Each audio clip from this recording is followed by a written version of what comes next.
Hi, everybody. I'm Tony Wilson, here with my good friend and co-host, Adrian Wright, and this is The Supernatural and Beyond.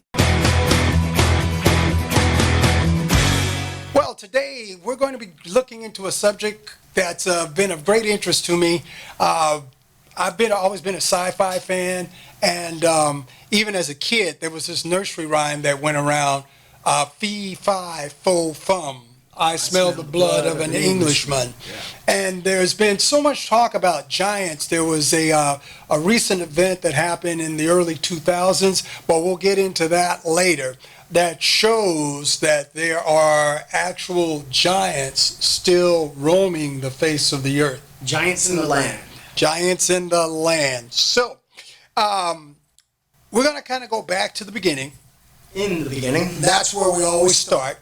And we put this question out there to everybody on a couple episodes ago about, are we alone in the universe? Yeah. It's a great series, Are We Alone in the Universe? Check it out. And the answer is no. We have never been alone. As a matter of fact, there were other, what I like to call celestial beings. Yeah, angels, demons. The demons, aliens. They came a little bit later on. According to the research that I've been doing this week. And that's the funny thing about research. You know, I buy a lot of books because I watch a lot of people on YouTube and so forth and so on, and they have books for sale and so forth and so on. So I wanted to kind of give a little background as to where we're getting some of this information. One of our favorite books, the Book of Enoch. If you don't have this in your library, you should get it there. Yes, for sure. It's also available free online. Yes, definitely online. You can either get the video form or you can get the just the reading. I like the people to talk and show the video.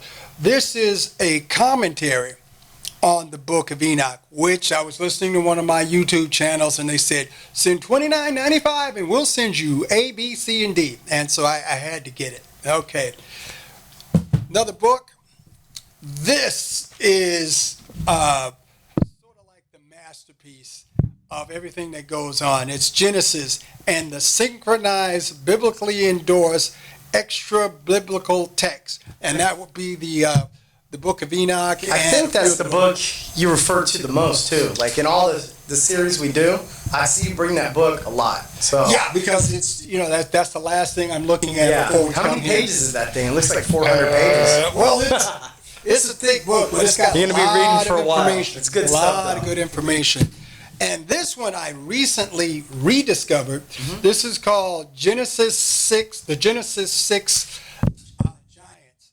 And it goes into a lot of detail about how the giants actually existed, what they did, and how they took part in the development of humankind. Now, when I say the development of humankind, giants and humans worked together at one point. Yeah. When they were more popular. But we'll get into all of that much later. Right now, we want to kind of go over back in the beginning and that question. In the beginning? Are we alone? And again, we have never been alone. There have been a group of what I'd like to call celestial beings, and more commonly called angels, were around before mankind. Adam and Eve. Yeah. And it seems to be a recurring theory and recurring story that these angelic beings interacted and mingled with and among mankind. So, want to get back to that. There's a number of passages that say, and I'm going to have to kind of read here because it's a lot that needs to be said, and I just want to make sure that I get all of those things going on. And the angels that did not keep within their original authority, but abandoned their proper sphere or dimension, or domain too. Or domain, I've read domain. Okay. He has kept in darkness, bound with everlasting chains, and change for the judgment of the great day. Yes. All right. So basically, what this is saying is that these celestial beings had duties and responsibilities. Yes. they strayed away from those duties and responsibilities. Yes. And so consequently judgment happened, and we're just waiting for the judgment to actually, the sentence to actually be carried out. So these beings were referred to as the Watchers in the books of Enoch, right? The Watchers, the 200, they came down on Mount Hermon. These were the same ones that violated their, what was the term, Tony? Their Original authority. their original authority. And then the book of Enoch says something else, uses a different term. But yeah, like, so they had been given an assignment, and they violated that assignment. So, you know, like, God says, these are the things you should do, these are the things you shouldn't do, and they made a pact on Mount Hermon. We've talked about Mount Hermon in other episodes, and that's what happened. They violated that, and they polluted the earth, so to speak. Well, yeah, they specifically for one reason, and it says, in time, when the sons of men began to multiply on the face of the earth, Yep.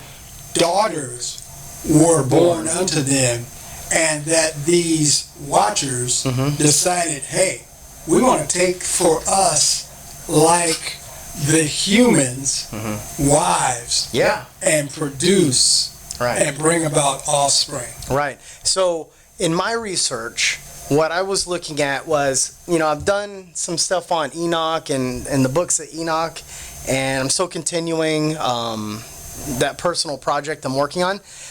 So I looked at a new book, and it was one that was found in the Dead Sea Scrolls, and it ties into what we're doing. It's the Book of the Giants.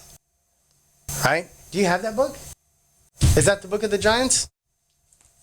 Let's see, revise. It says Genesis 6 Giants, but there's actually a book referred to in the Dead Sea Scrolls as the Book of the Giants.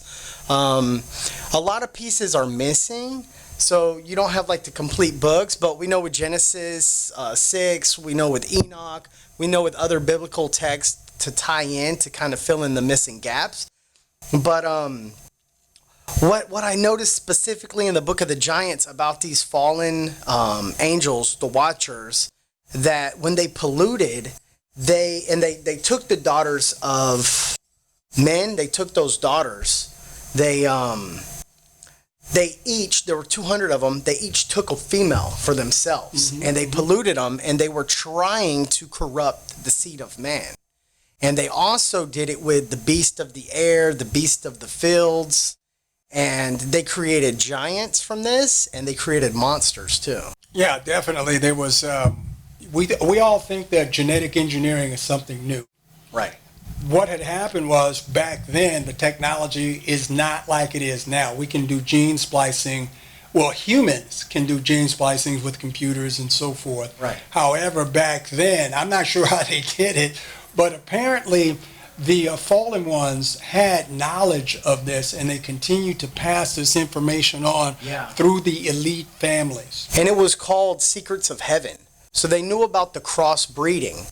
So they made that pack. Azael was one of them. Azael, right? Azazel. It just Azazel. depends on what language you speak. Yeah, how you pronounce it. But Azazel, he was like the leader of those fallen ones. They made that pack on Mount Hermon because they knew what they did, violated the instructions that they had been given, and that's how they made the plan. And they knew about crossbreeding, and they crossbreeded themselves, and they made that giant race. And a lot of what I've been researching from that time period seems like the giants, because they had fathers that were the fallen celestial beings, they had the knowledge of a different aspect, plus they had human moms, so they knew what we knew as humans, and their brains developed as ours did as humans, but at the same time they had that inside knowledge, and then they had their fathers, so to speak, teaching them these things. So the giants eventually took over the earth.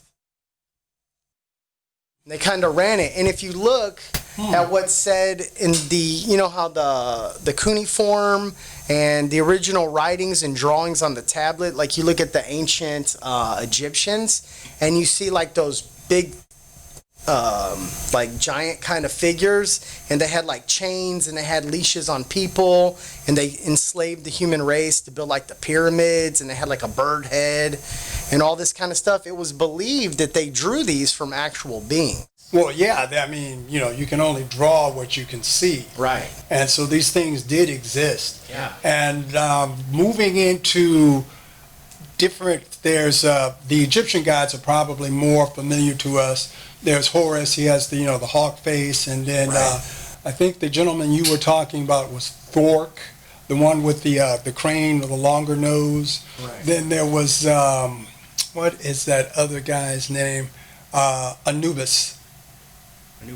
With the dog, he had a Doberman Pinscher-like face. Yeah. So these were actually there, and then you had one that was like a lion type beast and stuff like that. Well, the thing my point that I was getting to was Yeah. that if you go into the scriptures, you go into Revelations, and it talks about the four beasts, and one had the head of a lion, head of a man, the head of eagle, and the head of an ox. Right.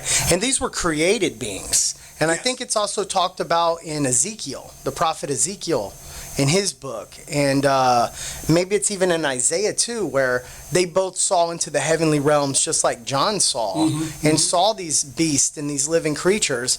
And so what this fallen race tried to do was reduplicate those same beings from heaven. Right. Well, that's the whole idea. They cannot create. Yeah.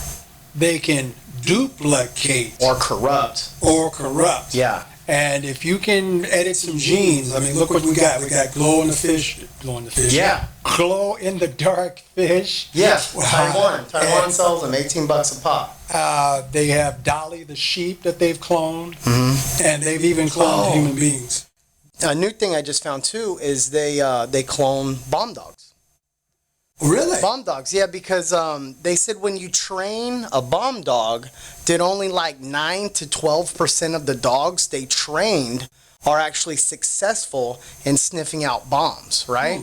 And we live in a world of like terrorism, and you have to have these good bomb dogs. So they found one dog, I forget what country it was, it'll come to me, but they cloned this dog because it was one of the best bomb sniffing dogs. I think it was Germany, if I'm not mistaken. Okay. But I might be mistaken on that. But they cloned the bomb dog so that they would have better bomb sniffing dogs. Well, it makes sense. I mean, we duplicate, like shirts and watches and all sorts of things. So why shouldn't we, if we have the ability, if we have the technology, why shouldn't we clone organic matter? When we get to that at a later episode than this one, I got something to bring up on that. You just brought an idea to my head. So remind me about the shirts and the watches. The shirts and the watches. Yeah, okay. yeah, because I got some good information coming up. So you guys are going to have to check back in with us on this series. But continue, I didn't mean to interrupt. So maybe we should mention where giants come from, because I don't think we've touched on it briefly, right? But like clarify it for our listeners and our viewers. Okay. Just to hammer it in here. Yeah, we're going to have to do that on the next segment. Okay. Because it's a lot more than just, okay, this is where it happened, and this is why they did this, and this is why they did that. It's a very long, in-depth process. And so that's why we laid the foundation as to what this was all about. Celestial beings and human women. Okay. And the beasts of the earth. The beasts of the field, yeah. Yeah. Well, we're going to get to the giants specifically. Yeah. So those fallen entities, just to recap, came down. They had relations with the daughters of men. And then they found them attractive. They did it on Mount Hermon. They made that pact. And then giants were born to them. Giants were born to them. Yeah, that's the basic story. So we find this information. We encourage you, our listeners, our viewers, to go out and do some digging on yourself, because there's been bones of giants found. We talked about in another series, Deep in the Rabbit Hole, where we talked about some rabbit hole stuff, and I mentioned that some of these bones are covered up by the Smithsonian and other museums, and it's like, oh, well, that's a conspiracy theory. But how come you can find some pictures and you can find some that aren't? And then a lot of people, they're finding their research and their bones and new evidence in Peru. A lot of dig sites are coming up in Peru because they had pyramids in Peru. And you have pyramids in Egypt, and you have pyramids all built around the same time period, all the way around the globe. But they couldn't jump on like, Alaska Airlines or like, what are the other airlines out there? Like American Airlines, and I don't even know if Pan Am's still around. But they couldn't jump over the ocean on an airliner, or a ship. But maybe they could. Maybe there was a giant that could fly. And so more on this coming up. As you can tell from Tony's face, he's excited. I'm excited. Be sure you guys click that like button. Follow us on Instagram. Follow us on Facebook and YouTube. And go ahead and leave a comment down below. And we'll see you next time at the Supernatural and Beyond.